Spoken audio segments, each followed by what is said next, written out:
Anong nararamdaman mo kapag naririnig mo ang salitang tax?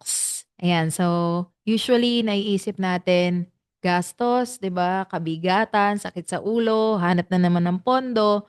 Normal naman 'yan kasi sino ba naman sa atin yung may gusto na laging maglalabas ng pera, 'di ba? So magandang hapon, magandang araw sa inyong lahat. Ako nga po pala si Iza Esenopo at welcome sa negosyo at numero kung saan pinag-uusapan natin dito yung mga numero. Ako po ay isang accountant, ako po ay isang certified public accountant, at ako po ay owner ng Estinopo Accounting Firm at ako po ay tax practitioner.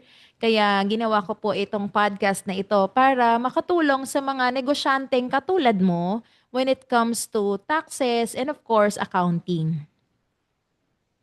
Dito, pag-uusapan natin kung papaano mo pwedeng gamitin ang accounting at saka ang tax as something na real strategy ng negosyo mo, hindi lang gastusin. So dito, tutulungan kita, ako ang kasama mo sa pag-level up ng mindset mo bilang business owner.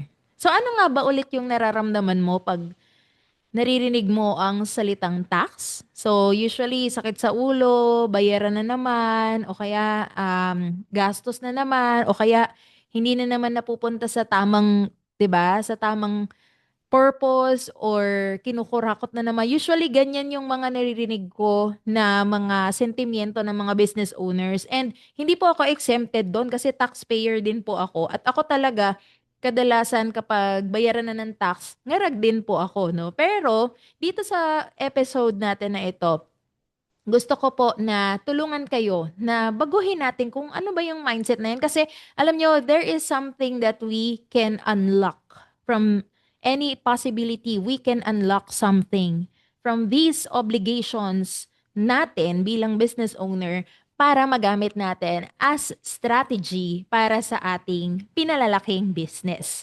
So marami tayong nakakausap na negosyante na proud na sabihin, "Ma'am, legal kami, pero as much as possible, ayaw namin magbayad ng tax." So, ano ang ginagawa nila? Usually, sila po ay nagre-register, di ba? So, dapat naman talaga nagre-register ang isang business kasi kung hindi ka nagre-register, maraming disadvantages. Although, syempre, kapag nag-register ka kasi, di ba, usually may mga ibang mga business owners na hindi sila willing mag-register kasi it's either wala silang pang-register kasi mahal, or ayaw nilang maglabas ng pera or mag-invest sa registration, lalong-lalo na po ang mayor's permit. Number two, natatakot silang mag-register, for example, sa BIR kasi syempre kapag nag-register sila sa BIR, meron ng record ang BIR na sila ay nagnenegosyo, kumikita, etc. para daw hindi sila masita, etc. Pero, ano nga ba yung totoo?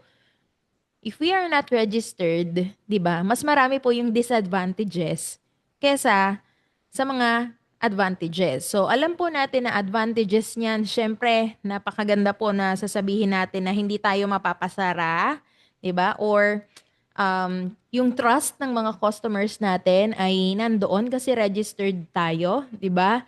At marami pang iba. Pero ano nga ba yung disadvantages? Syempre, pwede kang mapasara, pwede kang matag as scammer, for example, or imbis na mapalaki mo yung negosyo na itatayo mo or ginagawa mo, titigil pa siya or hindi na siya magi-scale up. Or mawawala yung mga opportunities for expansion. Gaya ng meron po akong friend na ayaw pa niyang mag-register before sa BIR. Nag-start siya ng isang small business. And then after ko siyang ma-persuade at naparegister niya ang kanyang business, nilabas yung kanyang mga invoices or official receipt pa during that time.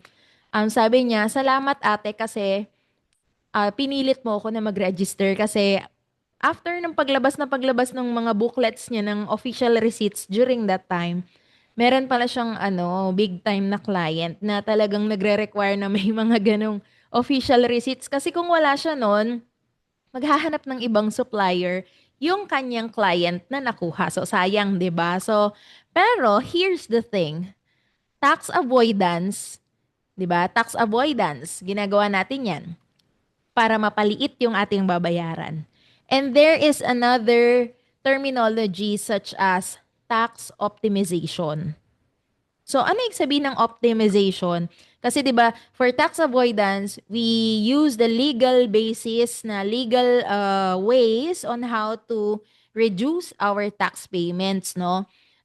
Pero meron tinatawag tayo na tax optimization, meaning you understand the system of taxation and you use it strategically para lumago ang negosyo mo. It's not about hindi ibig sabihin na hindi ibig sabihin na nagta-tax optimization ka, titigil mo na yung tax avoidance mo. No, we still have the tax avoidance because we are doing it legally. But if you know the tax optimizations na ways on how to use tax systems as something that will help our business grow, if we use it strategically, we can expand, we can scale up our business. It's not about paying more, but it's about paying right and paying smart. Bakit nga ba sinabi na ang taxes ay hindi enemy, but hindi kaaway, kundi ito po ay growth tool? So, for example, pag naisip mo na sa income tax, for example, kapag narinig or nakita mo na malaki yung babayaran mo for the income tax, that means malaki din ang kinikita mo. Kasi for the income tax computation, it's basically the net. So, ibig sabihin, kapag malaking binayaran mo, ibig sabihin, malaking kinita mo, which is a positive news for you. Ibig sabihin, the fact na malaki ang binabayaran mo, may katotohanan doon na malaki din yung kinikita mo talaga. Malaki din yung net mo. So, but that's not true in every cases kasi minsan, kaya nagiging malaki yung net, nagiging malaki yung bayarin kasi walang proper bookkeeping. Ibang usapan po yan. Pero once na ginawa mo yung proper bookkeeping mo, yung proper substantiation of deductible expenses mo sa income tax computation mo, tapos malaki pa rin yung nagnenet, 'di ba? And of course, na find out mo talaga na ito talaga yung accounting records mo. Disclaimer, kailangan po maayos po ang bookkeeping at ang accounting records ha. Hindi pwedeng kung ano lang yun nandyan. Pero ibig sabihin, kapag inayos mo na to lahat, yung bookkeeping, accounting mo, and yet yung net income mo talagang lumalabas na malaki ang kinita mo at ma-enjoy mo yan. Alam mong ma-enjoy mo ang benefits niyan, makakapag-expand ka, makakapag-invest ka pa sa expansion. Ibig sabihin, the fact na maganda pala. Magandang balita para sa'yo. At kung alam mo na tama at maayos ang records mo, mas madali kang makakakuha ng loans, for example, investors, business opportunities, expansion, 'di ba? Makakabili ka ng mas maayos na equipment, 'di ba? Or kung makakapag-loan ka sa bangko kasi maganda yung accounting records mo, 'di ba? So, 'di ba? So, instead of treating taxes bilang kalaban sa business, 'di ba? So, we can try seeing them as your passport to growth. Ayan, sa totoo lang, yung pagiging entrepreneur, hindi lang po siya tungkol sa profit eh. Although, marami sa atin, ang goal naman talaga natin is kumita ng pera and alam po natin na lahat naman po tayo may pangangailangang pinansyal. Kaya yung iba po sa atin nagnenegosyo.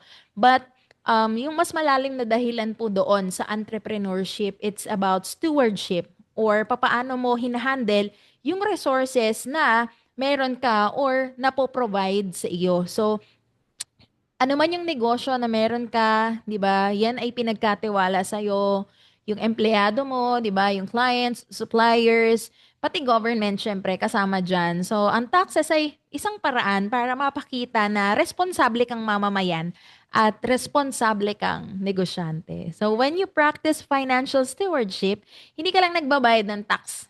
So, nag-i-invest ka sa credibility at stability ng negosyo mo. So, meron akong client dati na alala ko. So, small construction business lang siya noon. Takot na takot siya register. Tapos, takot siyang ma-tax audit noon kasi puro manual pa siya noon, wala pang sistema. So, nagkaroon kami ng tax planning during that time. Inayos namin yung books nila. We created a system, a clear system na nag-file sila ng tama at dahil doon nakakuha sila ng business loan from the bank at nakapag-expand sila. So ngayon may 3 branches na sila. So sabi nga, Sabi nga sa akin ng owner, Iza, hindi pala kalaban ang tax. Naging daan pala siya para mapansin kami na mga maliliit na negosyo, mapapansin kami ng mga malalaking clients. And of course, nagamit nila yung tax system as something na nag-inform sa kanila or nag-change ng mindset nila and nagbigay ng way para makapag-expand sila. So, kaya after this episode, gusto kong tanungin mo din ang sarili mo. Do I treat taxes as burden or as part of my business strategy? So, kung ready ka na mag-shift from a regular taxpayer to a strategic entrepreneur, stay tuned dito sa Negosyo at Numero. Dito natin pag-uusapan kung papaano mo magagamit ang mga accounting records mo, ang mga numero mo, para magdesisyon ng mas matalino at mas lumago ng mas mabilis. Maraming maraming salamat po. Ako po si Iza Estinopo. I am a certified public accountant and an MBA graduate. I am reminding you that hindi kalaban ng tax. Kasama yan sa strategy mo. See you on the next episode of Negosyo at Numero. Dito ang numero mo may kwento.